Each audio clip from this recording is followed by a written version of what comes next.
Very good afternoon everyone. कैसे हैं आप सभी? उम्मीद है आप सभी बहुत अच्छे होंगे। तो दोस्तों, जैसे हमने जो जीके की हमारी एक तरह से वीडियोस आ रही थी, उसमें हम नदियों के बारे में जो रिवर्स थे उनके ही तंत्र को स्टडी कर रहे थे। ठीक है, जैसे गंगा, ब्रह्मपुत्र से सिंधु नदी के बारे में हमने देखा था। ठीक है, तो फिर आज हम नर्मदा और ताप्ती नदी के बारे में जानेंगे। ठीक है, इनके नदी तंत्र के बारे में जानेंगे कि किन की कितनी लेंथ है, कौन कौन से स्टेट्स होके गुजरती हैं।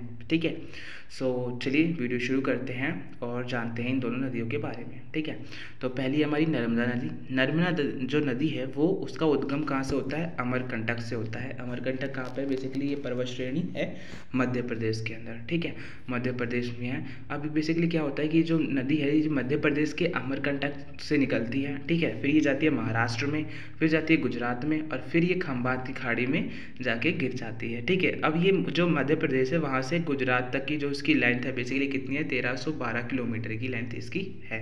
किसकी?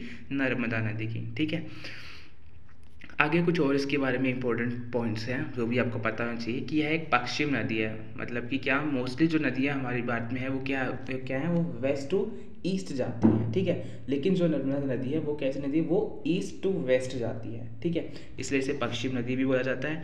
ये भ्रंश घाटियों से होकर गुजरती है, इसलिए ये डेल्टा नहीं बनाती, एस्चुरी बनाती है। ठीक है, तो बेसिकली अगर आपको डेल्टा और एस्चुरी के बारे में नहीं पता है तो फिर आप मुझे कमेंट करके बता दीजिएगा, मैं आपको अलग से एक वीडियो बना के बता दूंगा। ठीक है, वैसे एस्चुरी मतलब कि एक ऐसा प्लेस जहाँ पे क्या होता है कि जो एक तरह से नदियों का मुहाना, ठीक है, वो प्लेस जहाँ पे नदियों का जो मीठा पानी होता है, ताज़ा पानी होता है, वो समुद्र के खारे पानी से मिलता है। ठीक है, बेसिकली वही एस्चुरी कहलाता है। ठीक है, और डेल्टा के बारे में भी मैं अभी वैसे लास्ट में थोड़ा बहुत बता दूंगा आपको। ठीक है, क्योंकि अभी ताप्ती नदी में भी ये कॉन्सेप्ट बेसिकली आएगा। ठीक है, तो नेक्स्ट पॉइंट है कि यह मध्य प्रदेश की शुद्ध नदी है। ठीक है, जो हमारी नर्मदा नदी है ना, ये मध्य प्रदेश के अंदर जो है नदी, ये बहुत ही ज़्यादा शुद्ध है। मतलब कि वहाँ पे बहुत ज़्यादा प्योर नदी है, वहाँ पे एकदम साफ़ नदी है। मध्य प्रदेश की सबसे ज़्यादा साफ़ नदी है, इसलिए इसे life line of Madhya Pradesh भी कहा जाता है। ठीक है, नर्मदा नदी को ही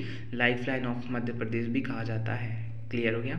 अब इसके कुछ सहायक नदियों के बारे में देख लेते हैं। कुछ सहायक नदियाँ इसका है, जैसे एक तवा नदी। ठीक है, तवा नदी जो कि सबसे बड़ी नदी है, किसकी? सहायक नदी है किसकी? एक तरह से नर्मदा नदी की। ठीक है, दूध नदी, शेर नदी, शक्कर नदी, हिरन नदी, ये सारी इसकी सहायक नदियाँ हैं। ठीक है, आप याद रख सकते हो आसानी से।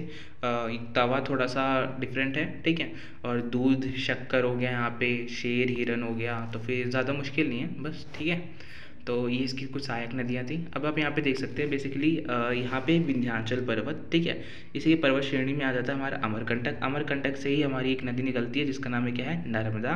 नर्मदा नदी निकलती है, ठीक है, मध्य प्रदेश से, फिर महाराष्ट्र से, फिर गुजरात में आ जाती है, और फिर ये खंबात की खाड़ी में गिर जाती है। फिर ठीक है, फिर एक सतपुड़ा पहाड़ी का जो पर्वत श्रेणी है वहाँ से ही हमारी निकलती है ताप्ती नदी। ठीक है, ये ताप्ती नदी है, ये यहाँ से आकर ये इसमें गिर जाती है, ये भी खंबात की खाड़ी में। ठीक है, खंबात की खाड़ी बेसिकली ये प्लेस जो गुजरात के एरिया में, गुजरात के ही पास का एरिया ये वाला। ठीक है, जो मैंने थोड़ा कर रखा है।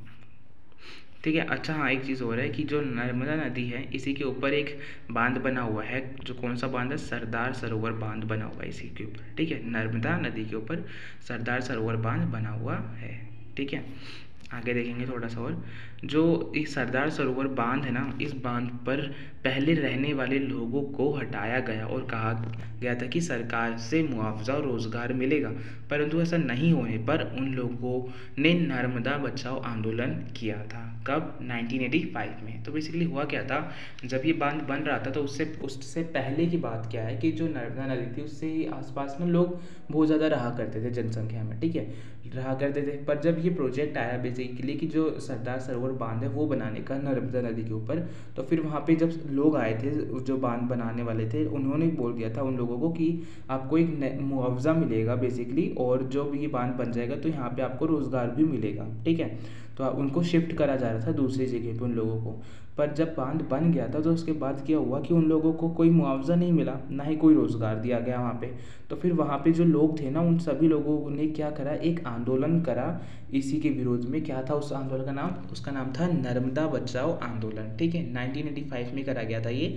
और इसके अंदर जो बेसिकली इनका नेतृत्व करा था, जो प्रमुख लोग थे उस आंदोलन में, वो थे कौन? मेघा पाटेकर और बाबा आमटे।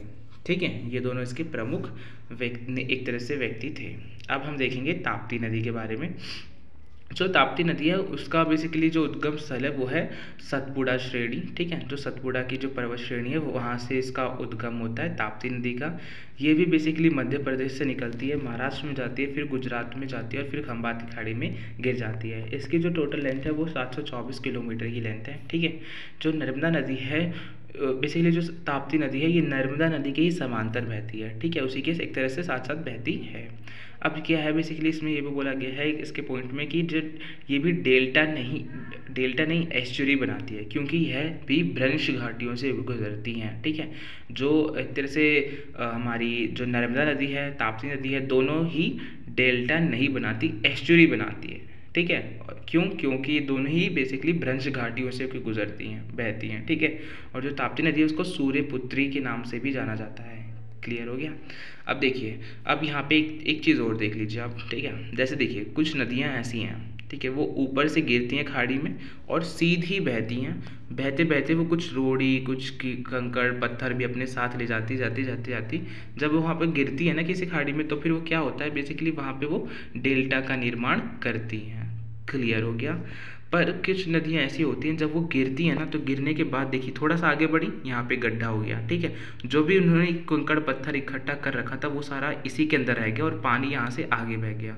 अब जब आगे बह रहा है तो फिर दोबारा जब उन्होंने कंकड़ पत्थर इकट्ठा करा तो वो आगे जाके फिर से कंकड़ पत्थर एक किसी गड्ढे में जाके फिर से क्या हो गया, एक तरह से इकट्ठा हो गया और फिर पानी आगे बढ़ गया, पर वो उसी के अंदर रह गया। ठीक है, अब फिर वो आगे बढ़ रहा है, पानी आगे तो बढ़ा, पर फिर आगे जाते जाते क्या हुआ, जब दोबारा से गड्ढा आ गया तो फिर उस गड्ढे के अंदर दोबारा से जो कंकड़ पत्थर थे वो रह गए और पानी आगे बढ़ गया। अब पानी आगे बढ़ के समुद्र के पानी से मिल गया, जिससे क्या एस्चुरी का निर्माण तो हो गया, लेकिन जो एक तरह से डेल्टा है उसका निर्माण नहीं हुआ। क्यों नहीं हुआ?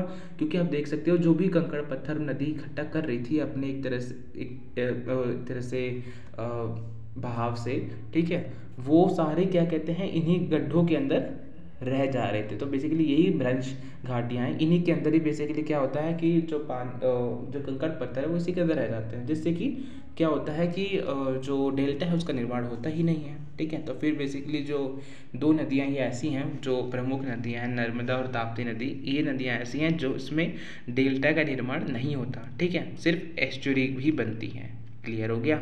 आपको अब समझ में आ गया होगा, उम्मीद करता हूँ मैं। और अगर आपको समझ में आ गया तो फिर please like share and subscribe. I will see you soon with a new video.